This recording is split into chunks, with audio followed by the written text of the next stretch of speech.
Inilah kesaksian salah satu teman Jokowi di sidang gugatan citizen lawsuit soal ijazah Jokowi di Pengadilan Negeri Surakarta, Jawa Tengah.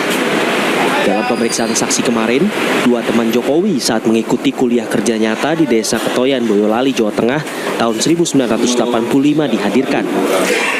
Satu saksi lainnya merupakan anak kepala desa yang menjabat saat Jokowi KKN. Dalam kesaksiannya, dua teman Jokowi membenarkan mengikuti KKN di Desa Ketoyan, Kecamatan Wonosegoro. Namun, kesaksian mereka disangsikan kuasa hukum penggugat.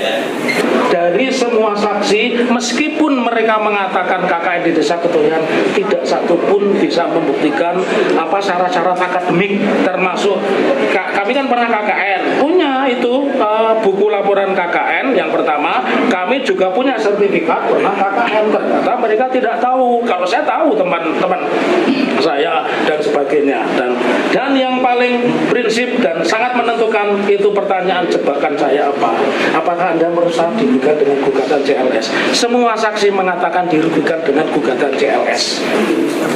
Kubu Jokowi menegaskan, kesaksian tiga orang ini menjawab keraguan selama ini, mulai dari benar tidaknya Jokowi kuliah dan menjalani proses, hingga keikutsertaan Jokowi dalam KKN.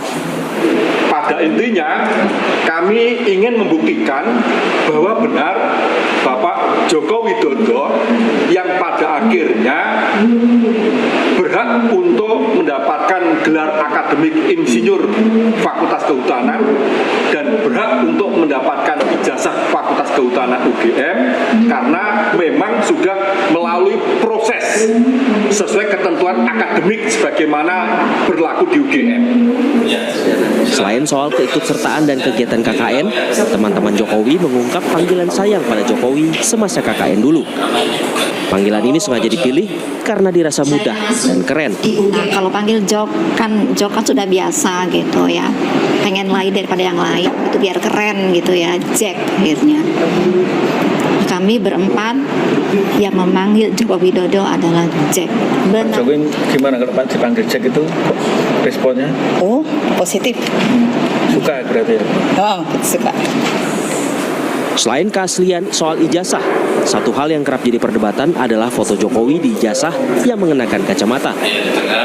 Teman Jokowi bercerita, tak pernah melihat Jokowi memakai kacamata saat KKN dulu. Ya, kalau selama kegiatan tidak pernah memakai ya. Mungkin kalau membaca di kamar itu mungkin ini ya iya, tapi sayangnya kan ya saya nggak pernah ke kamarnya Pak Jokowi, nggak pernah gitu. Yang tahu tuh sebetulnya adalah ya teman kami yang sudah almarhum itu. Ya dengan sendirinya kan lebih tahu dia daripada kami gitu. Sidang akan dilanjutkan 2 minggu lagi dengan agenda masih soal pemeriksaan saksi ahli dari penggugat.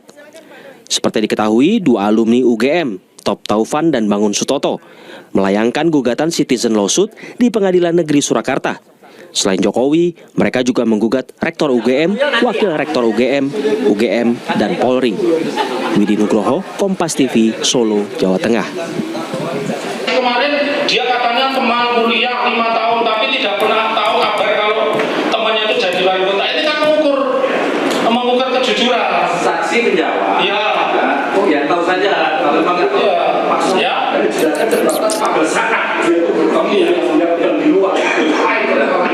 Mohon maaf, tolong diingatkan untuk bicara lewat ketua majelis. Sudah sampai ini masih hak saya. Ya. Masih hak saya punya etika. Saya juga punya hak. Ini masih hak saya. Cukup yang mulia. Mohon intervensi kebenaran. Cukup ya. Silakan kebenaran. Perdebatan terjadi saat sidang beragendakan keterangan saksi dari tergugat satu, yaitu dua teman Jokowi saat KKN di Desa Ketoyan, serta anak dari kepala desa yang menjabat waktu Jokowi mengikuti KKN.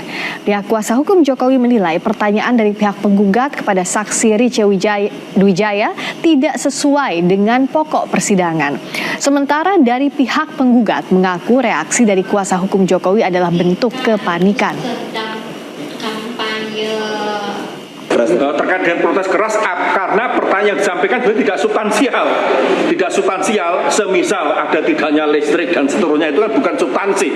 Yang substansi dalam hal ini adalah bahwa benar Pak Jokowi sebagai salah satu anggota kelompok peserta KKN dari UGM pada tahun 1985.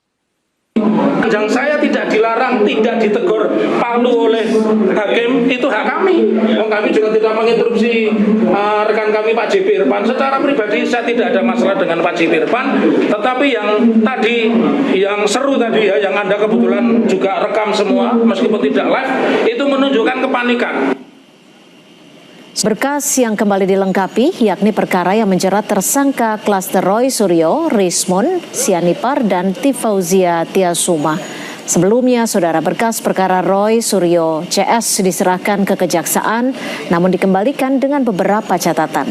Pengembalian berkas disertai catatan dari jaksa untuk melakukan pendalaman lebih lanjut, termasuk berkaitan dengan keterangan saksi ahli. Klaster 2 ya, klaster 2 tersangka Roy Suryo CS itu sudah dikirim kepada kejaksaan, tapi ada pengembalian dengan catatan untuk melakukan pendalaman terkait tentang saksi ahli. Jadi ini langkah penyidik yang sudah mendalami karena ada balasan dari kejaksaan untuk kita lebih mendalami.